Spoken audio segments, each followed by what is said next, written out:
Halo guys, welcome back again to my channel bersama saya Hansen di sini dan seperti biasanya setiap harinya saya akan buatkan video seputar cryptocurrency.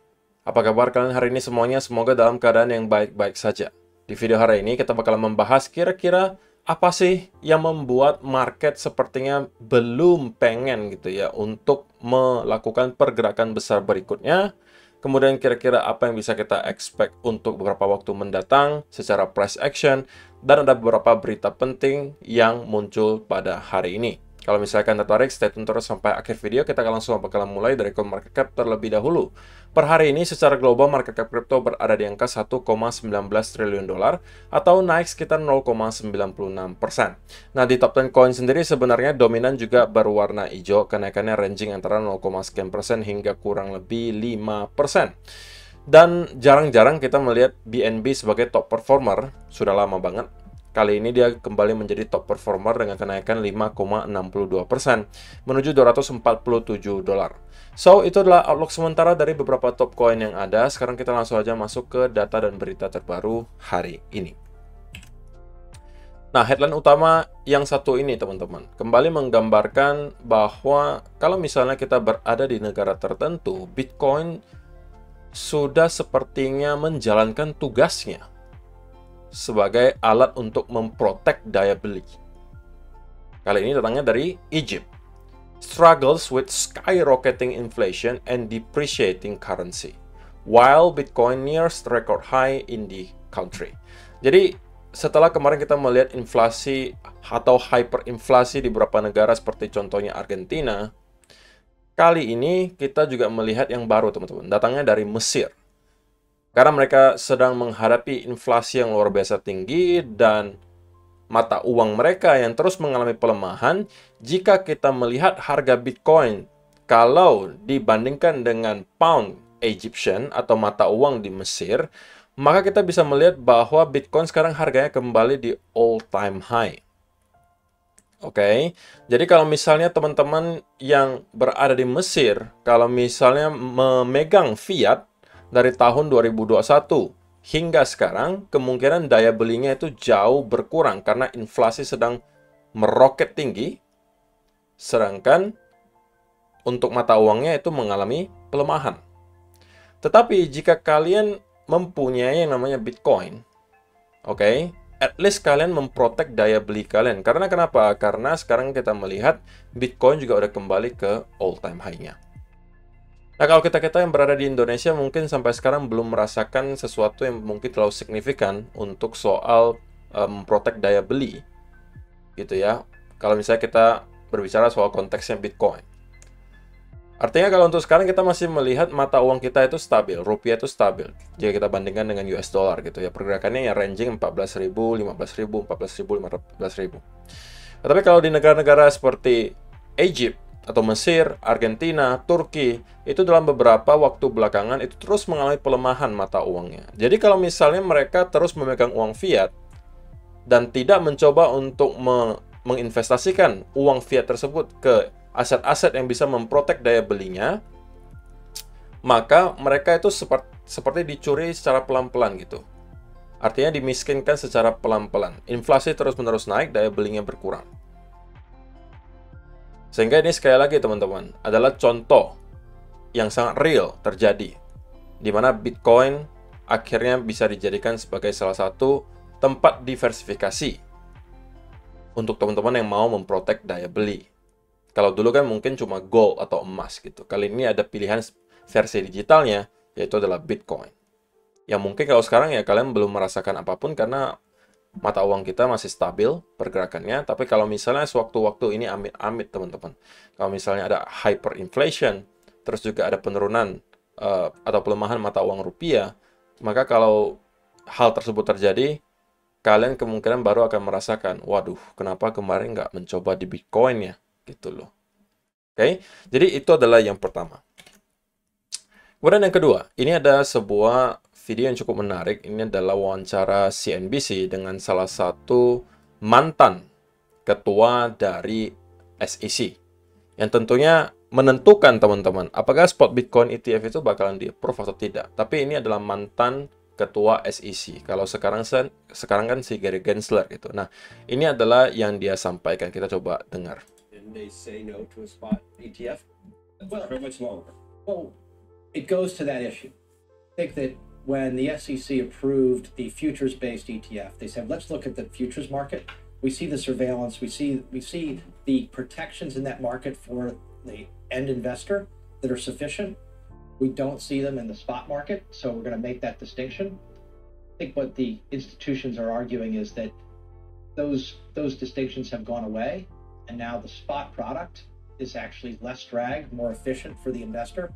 So if there's not that delta in regulation, not that delta in what I could say efficacy, the spot should be approved. That's the argument that's going on right now.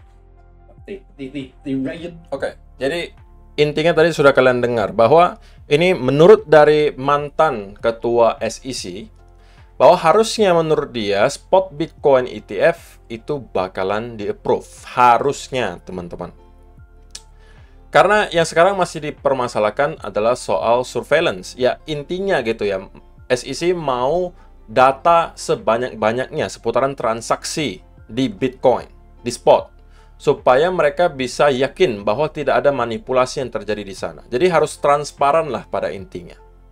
Sehingga kita melihat kemarin bahwa pada saat BlackRock dan kawan-kawan mengajukan untuk pertama kalinya, itu kemudian dikatakan oleh SEC itu belum memadai proposalnya. Kenapa? Karena masih ada beberapa hal yang perlu direvisi. Salah satunya adalah soal transparansi, transaksi, dan data, dan lain sebagainya. Yang pada intinya masih harus direvisi dulu. SEC mau lebih transparan, artinya mau mendapatkan data lebih banyak daripada spot Bitcoin ini, supaya mereka merasa nyaman dan aman untuk nge-approve atau menyetujui spot Bitcoin ETF dan memastikan tidak ada manipulasi di sana. Dan ini tentunya adalah sebuah berita positif juga untuk kita, teman-teman. Karena sekali lagi, yang ngomong di sini ini bukan sembarang orang. Dia adalah mantan ketua SEC yang harusnya ngerti seluk-beluk gitu dan cara kerja dari SEC itu sendiri seperti apa. Sehingga kalau misalnya dia saja mempunyai pendapat bahwa harusnya spot Bitcoin ETF itu bakalan di-approve, maka menurut saya chance-nya cukup besar bahwa itu benar-benar akan terjadi. Cuma mungkin pertanyaannya adalah kapan itu bakalan di-approve gitu kan? Kapan bakalan di-approve? Nah, itu bakalan kita lihat nanti. Kira-kira paling lambat kapan sih kita bisa melihat keputusan dari SEC soal spot Bitcoin ETF. Nah, kemudian ada berita terbaru juga ini dari Standard Chartered, sees upside to its 2024 Bitcoin target of $100,000. Jadi salah satu bank terbesar juga di dunia, teman-teman, namanya Standard Chartered, itu mempunyai prediksi gitu bahwa di tahun 2024 menurut mereka Bitcoin itu bakalan berada di harga $100.000 plus alias sudah menembus di atas angka $100.000 di tahun 2024. Tentunya saya juga berasumsi bahwa pemikiran mereka adalah karena di tahun 2024 kita juga akan kedatangan event yang namanya halving yang secara historis juga selalu menghasilkan pergerakan yang luar biasa kencang ke atas untuk Bitcoin setiap kita melewati halving. Biasanya kurang lebih setengah tahun sampai 9 bulan setelah halving kita melihat pergerakan yang cukup parabolik ke atas. Tentunya sekali lagi pertanyaannya bakalan muncul adalah apakah hal tersebut akan kembali berulang ataukah kita akan menciptakan sejarah baru sampai pada akhirnya kita tidak melihat lagi cycle tersebut terjadi. Oke, dan kalau misalnya kalian beranggapan siapa itu Standard Chartered kok? Mungkin abal-abal gitu ya. Nah, kalian bisa baca di sini. Standard Chartered adalah sebuah perusahaan jasa keuangan multinasional yang berkantor pusat di London, Inggris. Perusahaan ini mengoperasikan lebih dari 1.200 kantor cabang dan gerai di lebih dari 70 negara. Jadi ini global ya teman-teman dan mempekerjakan sekitar 87.000 orang. Aset mereka, kalau misalnya kalian lihat di sini, total aset itu $819 billion. Oke, $819 billion. Ini bukan miliar rupiah ya teman-teman, tapi miliar dolar.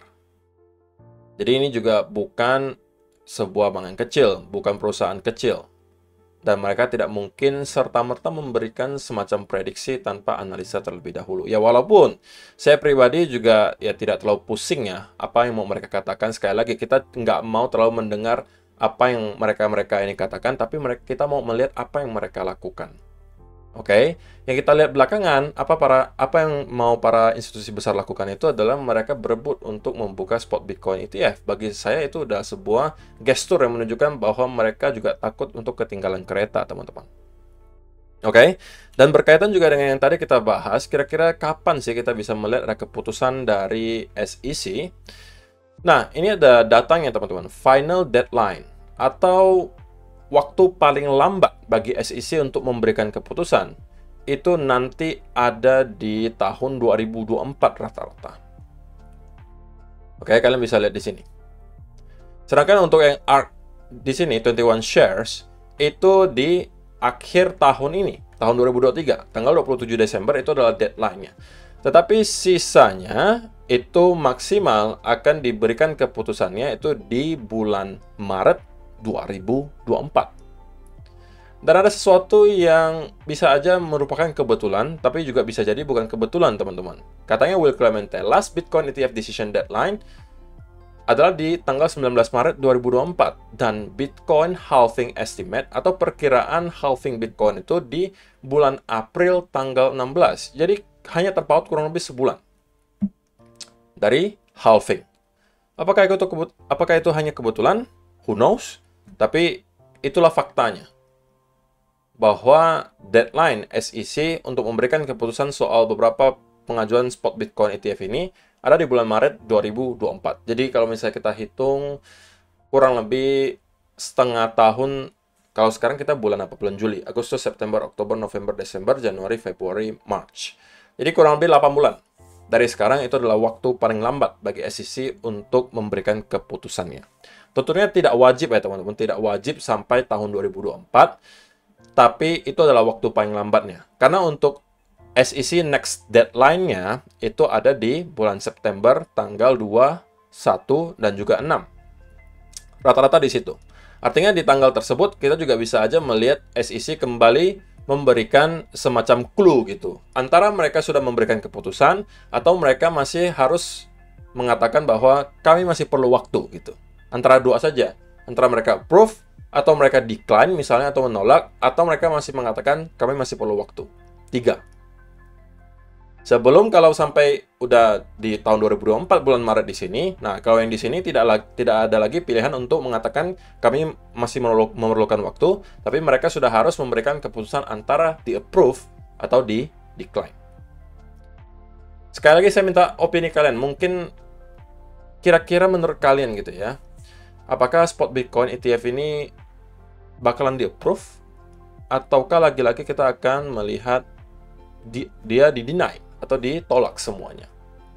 Silahkan kalian kasih komentar kalian di kolom komentar di bawah.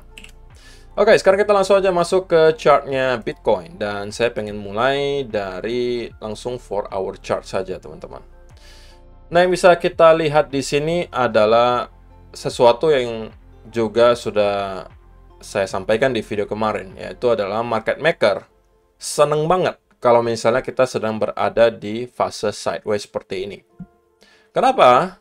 Karena sekali lagi teman-teman, dalam fase sideways seperti ini, biasanya banyak sekali traders itu tidak sabaran. Dalam artian, mereka selalu mencoba untuk masuk di sini. Karena mereka nggak sabar. Dan selalu merasa, oke, kita sudah siap untuk naik, oke, kita sudah siap untuk turun. Padahal sudah jelas-jelas kita masih sideways gitu. Kita belum mendapatkan konfirmasi apapun bahwa Bitcoin sudah keluar dari area atau zona sideways di sini. Tapi banyak sekali yang maksa gitu dan mengatakan, wah, habis ini kita udah akan meroket, habis ini kita sudah akan drop.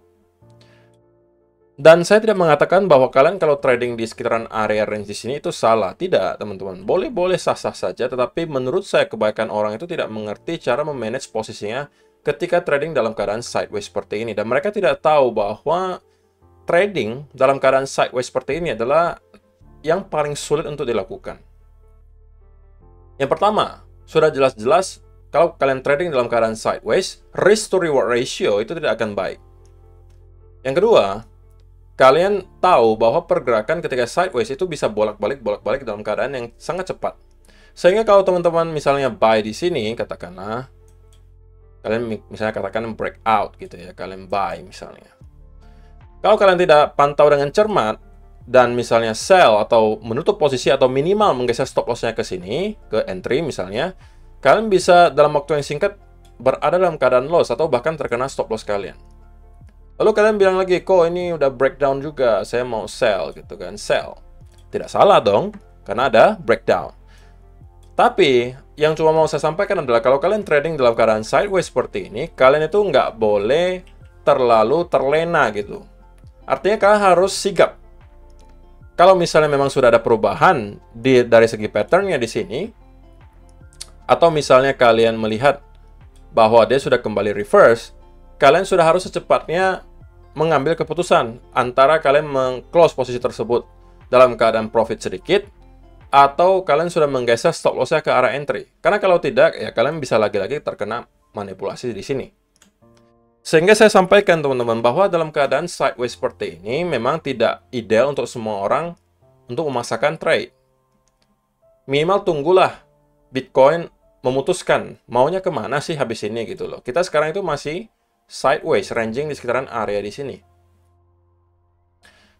Kalau saya pribadi, untuk sementara saya nggak mau nyentuh dulu, teman-teman. Saya nggak mau menyentuh dulu. Dan saya udah sampaikan ini di video kemarin. Walaupun bagi saya kemarin itu short term bearish, tapi saya tidak akan mencari peluang untuk short. Karena pertama bagi saya, tidak worth it untuk mengambil short dari arah sini, karena dari segi risk and reward itu tidak terlalu besar lagi. Dan alasan kedua tentunya kita masih dalam keadaan yang sideways di sini. Nah, kalau misalnya kita pada akhirnya menjebol di sini dan kemudian nyampe ke area yang saya targetkan, nah ini baru saya akan mencari peluang untuk swing long.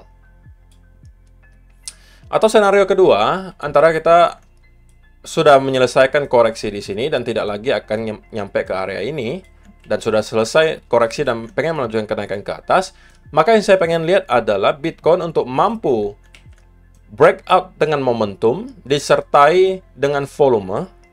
Kemudian di 4-hour chart kita mendapatkan semacam konsolidasi. Dan ini akan memperkuat probabilitas bahwa kita sudah menyelesaikan koreksi di sini dan kita sudah siap untuk membentuk higher high yang baru. Dan ini juga kemungkinan akan saya manfaatkan untuk mencari peluang untuk long.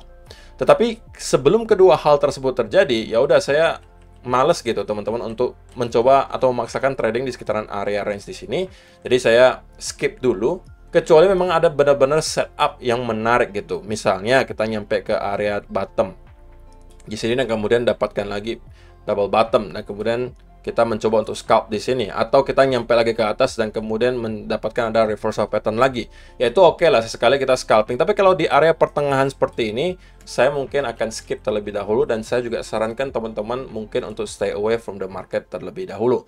Jadi intinya gimana kok? Secara price action gimana sekarang? Tidak ada perubahan sama sekali. Untuk sekarang kita masih cenderung sideways teman-teman. Kita masih ranging saja antara area 31.300 dengan area 29.800. Tetapi yang kita lihat di sini adalah Bitcoin sepertinya kembali kesulitan untuk mampu nyentuh ke area tersebut. So, untuk short term saya masih merasa kita kemungkinan bisa akan melanjutkan penurunan dari sini. Oke. Kalau misalnya kita tembus area ini 29.800-an dan juga area low terakhir di sini, maka saya rasa itu chance cukup besar kita akan dalam waktu yang sangat singkat kemudian nyampe ke sekitaran area 29.200 atau 28.700.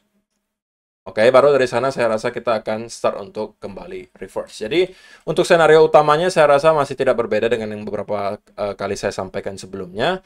Tapi saya sekali lagi tidak akan mencari peluang untuk short di sini karena bagi saya sekali lagi risk and reward-nya tidak baik. Oke, so saya rasa itu aja sih yang perlu saya sampaikan di video hari ini. Terima kasih untuk teman-teman yang sudah menonton sampai selesai. See you in the next video. Bye-bye.